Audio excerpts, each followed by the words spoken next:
ठाकुर जी भी आकृष्ट हो जाते हैं। ठाकुर जी की वंश भी फिर कुछ स्वर प्रकट कर नहीं पाती। ऐसी प्रिया जी की वंशी वही श्री वंशी अली जी के रूप में आपके दिल्ली में प्रकट हुए। राधाष्टमी के दिन इतना उत्सव करते थे कि स्वर्ण की मुद्राएं उड़ाते थे, खूब धन धान्य। तो उनकी माता जी थोड़ी नाराज हो जाती थी। किशोरी जी ने कृपा करके उनको कहा कि हम तुम्हारे यहाँ हैं, तो वहीं से किशोरी जी विराजमान हुई। बहुत सुंदर दर्शन है। आज वहीं राधा रमण जी, राधा वल्लभ जी, जमुना जी, और जो हमारा क्रम होता है हर साल का, वो सब हमने वहीं ध्यान कर लिया श्री जी के चरणों में। इतना आनंद, खूब उत्तान कीर्तन चल रहा था सुबह सुबह वहां पर। खूब सारे वैष्णव पहुंच गए थे। हम तो ज्यादा देर रुक ही नहीं पाए, लेकिन किशोरी जी ने बड़ी कृपा की। दर्शन हुए बड़े मधुर। फिर उसके बाद बस सब वैष्णव जनों को प्रणाम किया। सुबह से पिताजी आदि सबसे आशीष ले लिया है। आप सब लोग आशीष दे ही रहे हैं। एक वंशी अली जी का पद गा देते हैं जो यहां वो किशोरी जी को सुनाते थे।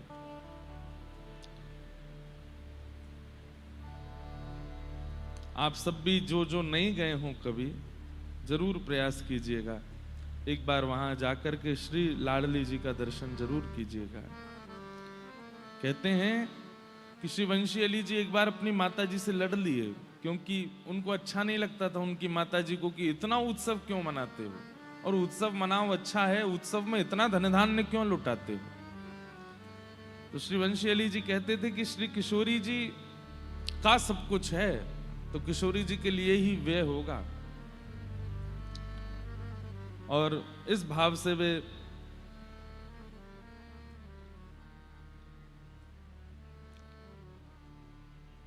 दिल्ली छोड़ करके बरसाने चले गए। और बरसाने में जाकर के जहां सब बरसाने के ब्रजवासी अपने घर का कूड़ा डालते थे, वहां बैठ गए। और कहते हैं 12 वर्ष तक श्री जी के दर्शन करने ऊपर नहीं गए। 12 वर्ष तक बरसाने में रहे और कूड़े के ढेर में ही बैठे रहते थे, और वहीं से प्रतीक्षा करते थे। बोले श्री जी आप बुलाओगी तब आऊंगा मैं, नहीं तो नहीं आऊंगा। बंधुओं, हमारे प्राचीन आचार्यों के भाव सुनकर के कभी कभी हमें लगता है कि हमें तनिक भी कोई भाव है। नाटक करते हैं कोरा हम लोग।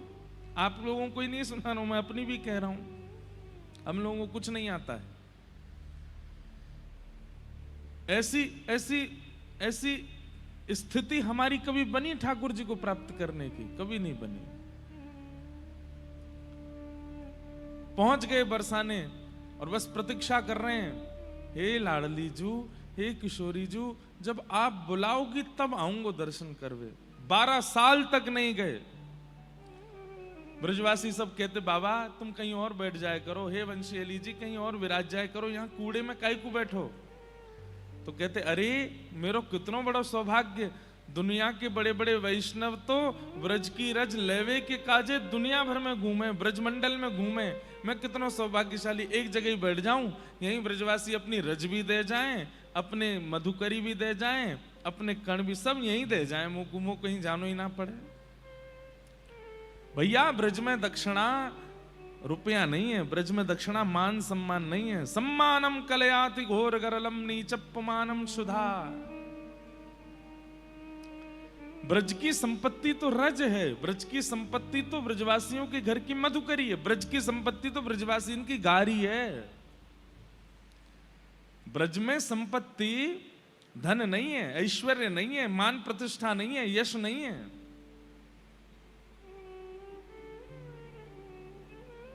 ये ब्रज की कण माथे से लग जाए, समझो संपत्तिवान है गए। ब्रजवासी इनके घर की मधुकरी मिल जाए, समझो ऐश्वर्यवान है गए। और कोई ब्रजवासी ने गारी दे दे तो समझो कीर्तिवान है गए, सब मिल गो। ऐसी वंशी अली जी की भावना।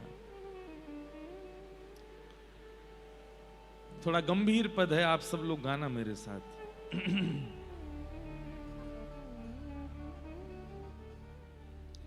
ऐसे काल बिताओ निस दिन, ऐसे काल बिताओ निस। वंशी अली जी कह रहे हैं मैं अपना समय कैसे व्यतीत करूं। सुंदर भाव। ऐसे काल बिताओ निस दिन, ऐसे काल बिताओ निस दिन, ऐसे काल बिताओ निस दिन, ऐसे। सब लोग गाइए।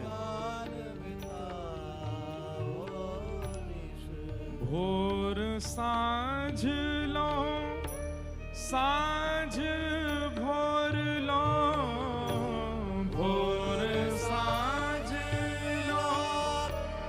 मतलब सुबह से शाम तक और शाम से फिर सुबह तक।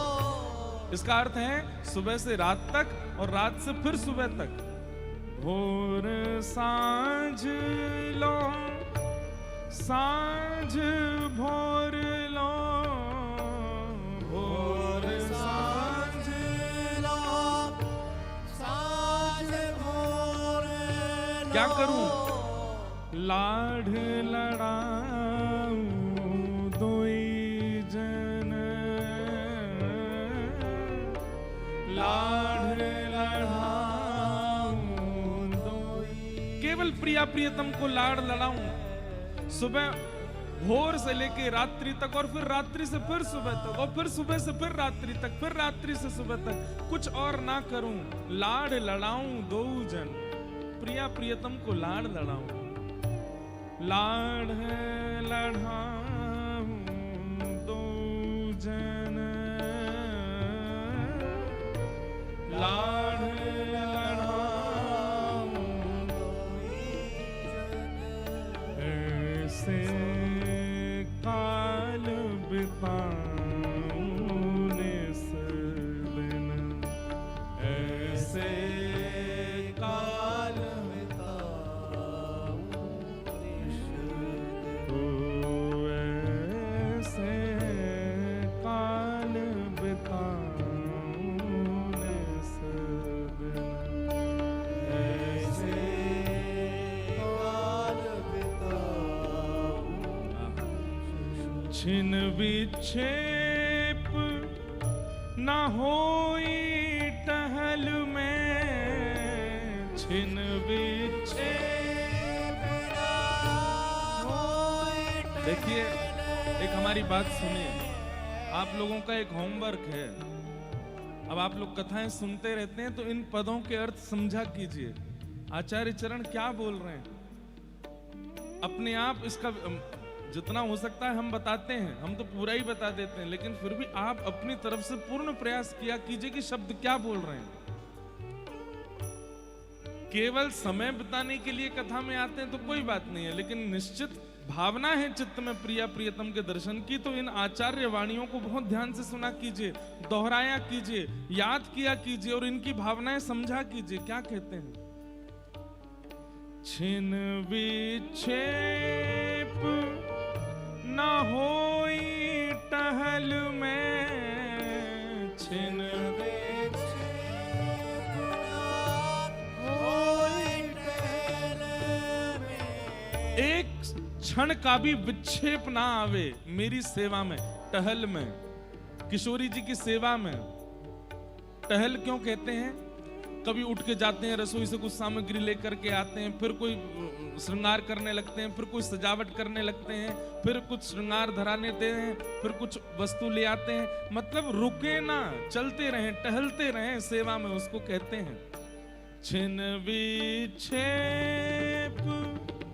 न होई टहल में, छिन विक्षेप न होई टहल में। कीजय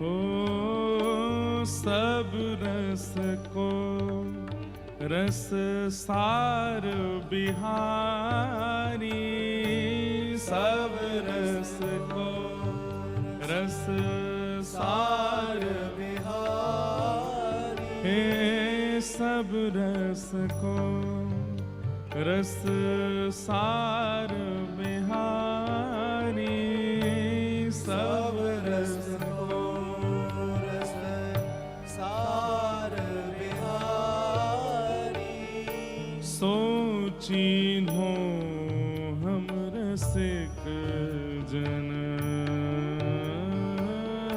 सोचिन्हो हम रसिक जन, हे विविध भांति के और भजन जे, विविध भांति के और भजन जे, विविध भांति के और भजन जे, विविध भांति के और भजन जे, लोन बिना बहु व्यंजन,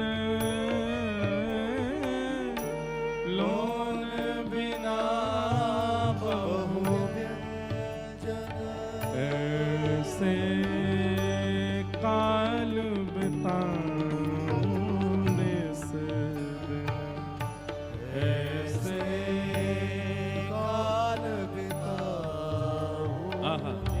पंचैली जी कह रहे हैं सब रस को रस सार बिहारी, सो चिन्हो हम रसिक जन। बिहारी जी कौन है, ठाकुर जी कौन है? बोले सारे रसों के रस सार हैं, रसों का सार हैं श्री ठाकुर जी। वे जिसको चुनते हैं वो ही रसिक बन पाता है। रसिक मतलब प्रेम लक्षणा भक्ति का अधिकारी बन पाता है। ज्ञान लक्षणा भक्ति होती है, वैराग्य लक्षणा भक्ति होती है, कामना लक्षणा भक्ति होती है, और सबसे सुंदर प्रेम लक्षणा भक्ति होती है।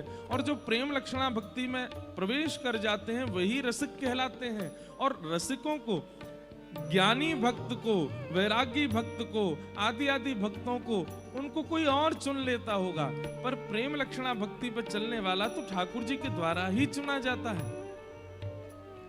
विविध भांति के और भजन जे, लोन बिना ज्यों व्यंजन। बोले भैया प्रेम लक्षणा भक्ति नहीं है, और दुनिया भर के संसारी, दुनिया भर के निधान हमारे पास हैं, हम सब कुछ करते हैं पर प्रेम नहीं करते हैं ठाकुर जी से। तो जैसे सब्जी बनी हो और उसमें नमक ना डला हो, ऐसे बेरस जैसा लगता है ठाकुर जी को। आरती तो करते हैं, दंडवत तो करते हैं, प्रणाम तो करते हैं, कीर्तन तो करते हैं, पर चित्त में प्रेम नहीं है उनके लिए। इसलिए भैया प्रेमी बनो। श्री राधा पद कमल कृपा बिना, श्री राधा पद कमल कृपा, सब लोग गाओ। श्री राधा पद कमल कृपा बिना, श्री राधा पद कमल कृपा को पावे रस को कण, को पावे रस को कण, ऐसे काल बिताने से दिन, ऐसे काल बिताने,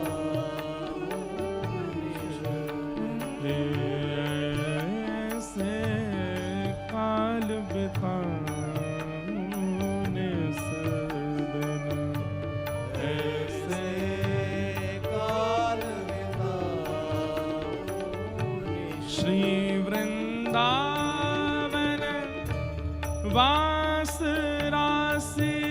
श्री वृंदावन वास रस श्री वृंदावन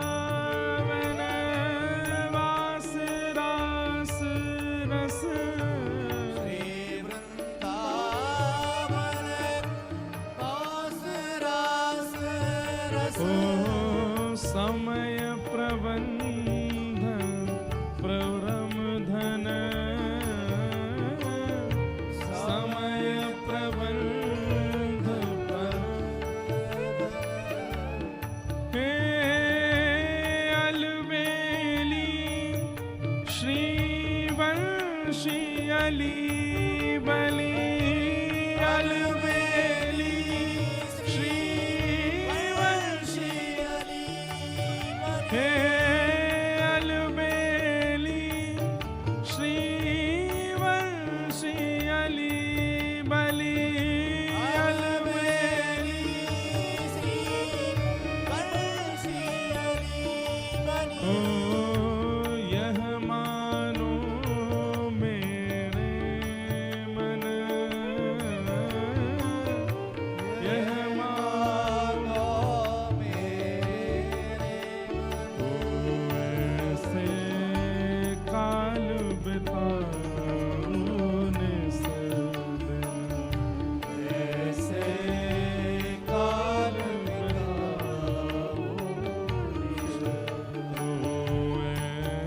ऐसे काल बिताने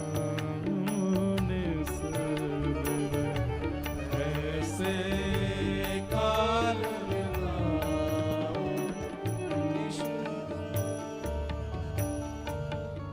कितनी सुंदर भावना है। श्री राधा पद कमल कृपा बिन को पावे रस को कण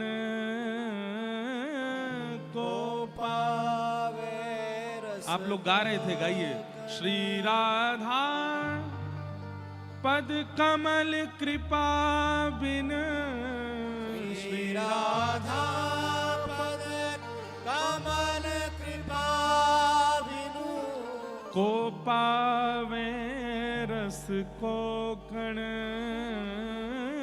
को पावे रस को कण वंशी अली जी कह रहे हैं कि किशोरी जी के कृपा के बिना ये हो ही नहीं सकता कि ब्रज की धूल में, ब्रज की रज में, ब्रज के कण कणों में रत्न का आभास होने लगे।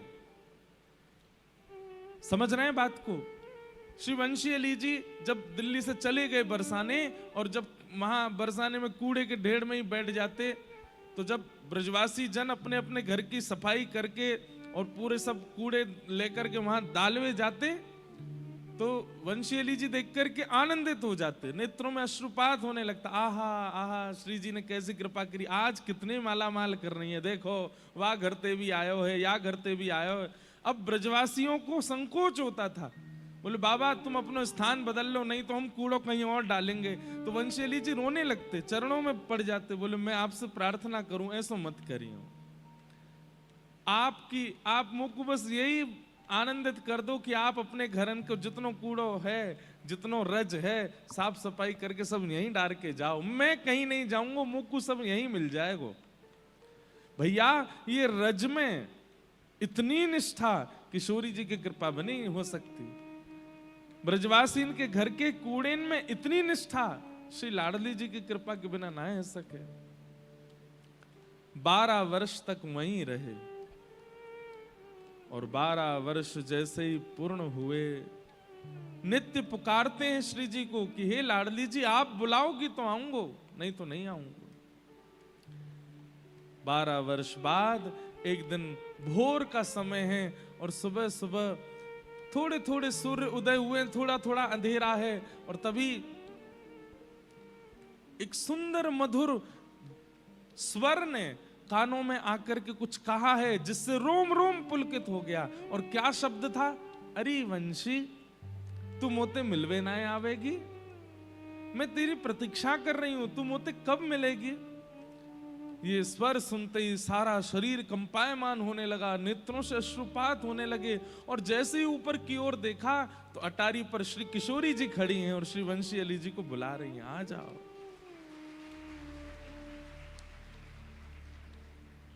वंशी अली जी दौड़े, अब तो पैर रखते हैं गिर जाते हैं, बस नेत्रों से अश्रुपात हो रहा है, गिरते पड़ते चढ़ रहे हैं ऊपर।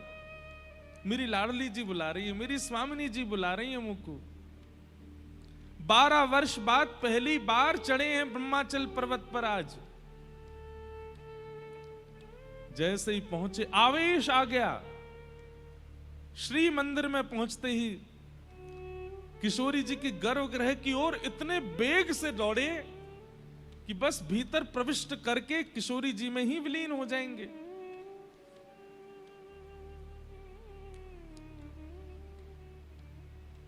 पुजारी जी के मन में आई कि कहीं पता नहीं ये भीतर चले जाएं, कोई जाके किशोरी जी का स्पर्श कर लें, ऐसा कुछ नहीं हो।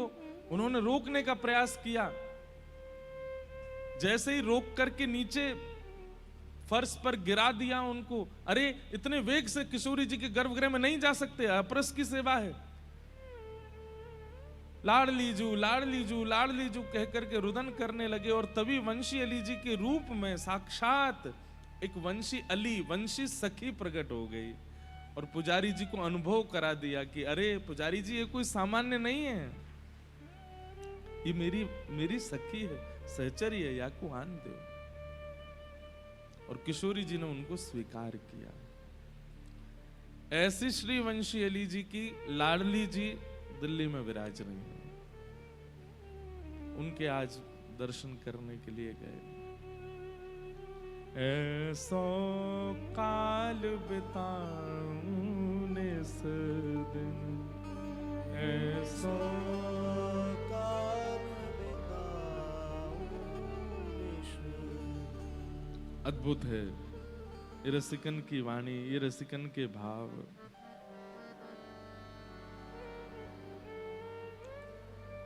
एक और इनका पद है, पड़ी रहूं वृषभान के द्वारे, जहां मेरी लाडली राधा। खेलत आवे सुख उपजावे, प्राणन की ये साधा। पड़ी रहो वृषभान के द्वारे, जहां मेरी लाडली राधा। कीरत कुल उजियारी प्यारी, हिय की चैन अगाधा। ठौर नहीं वंशी अली हिय में, और लगे सब बाधा। पड़ी रहूं वृषभान के द्वारे, जहां मेरी लाडली राधा। ऐसे भाव प्रकट करते। तो वैसे तो हर साल का नियम होता, श्री राधा रमण जी के दर्शन करते, यमुना जी जाते, पर आज सब वृंदावन दिल्ली में ही प्रकट है गयो और यहीं दर्शन भये हैं, यहीं दर्शन है गए हैं। इसके लिए शायद ये जन्मदिन पर कथा होने का अभिप्राय इसलिए हुआ होगा कि वंशी अली जी की लाडली जी ने ही हमको बुलाया दिल्ली। और पहले दिन से ही मन था कि दिल्ली में कथा होगी, एक दिन तो जाएंगे दर्शन करने। क्योंकि मेरा भाव हो जाता है कि जिन रसिकों की एक बार वाणी हम कथा में सुना देते हैं तो फिर उनके दर्शन की इच्छा रहती है। तो पहले दिन भी बना, दूसरे दिन भी बना, तीसरे दिन भी बना, लेकिन 6 दिन निकल गए, कोई योजना बनी नहीं पाई। और आज सुबह आपको हम बिल्कुल सत्यता बता दें, 4:30 बज गए थे हमको। घर जहां रुके हैं वहीं बैठे बैठे इतने लोग आए, वहां इतना सब कुछ। अब मैंने कि भाई अब मैं कैसे जाऊं, क्योंकि 10 बजे से कथा करनी है और वैसे ही हम सोए नहीं हैं, लगभग 20 घंटे तो हो ही गए हैं। तो मन में भाव आया कि अब मैं कथा करके सीधे चला जाऊंगा या संध्या उत्सव से पहले होके आ जाऊंगा। अब भोर में मंगला करने नहीं जा रहे, एक बार को मन में आया और बस ये कहकर के सब लोगों से कहा सो जाओ। और जैसे ही हम अपने कमरा में गए, पता नहीं क्या ऐसी व्याकुलता चित्त में होने लगी और मानो जैसे कोई भीतर से स्वर प्रकट कर रहा हो, आना तो पड़ेगा, जाना तो पड़ेगा, आना तो है ही, अभी आना है। बस कमरा सबके बंद हैं। मैंने सबको फिर फोन लगा, मैं सुनो 10 मिनट ने कमर सीधी करके नहा धो के चलो सबरे। और महाराज जी आप तो बोले सो जाओ, मैंने कि अब नहीं सोना, चलो। और वहां पहुंचे, इतने वैष्णव वहां कीर्तन कर रहे थे, आनंदित हो रहे थे। लाडली जी मानो जैसे, अब क्या कहें, ऐसा लग रहा था मानो प्रतीक्षा कर रही थी कि आएगो तो वाकू आशीष दूंगी। खूब आशीष दिया, खूब सुख दिया।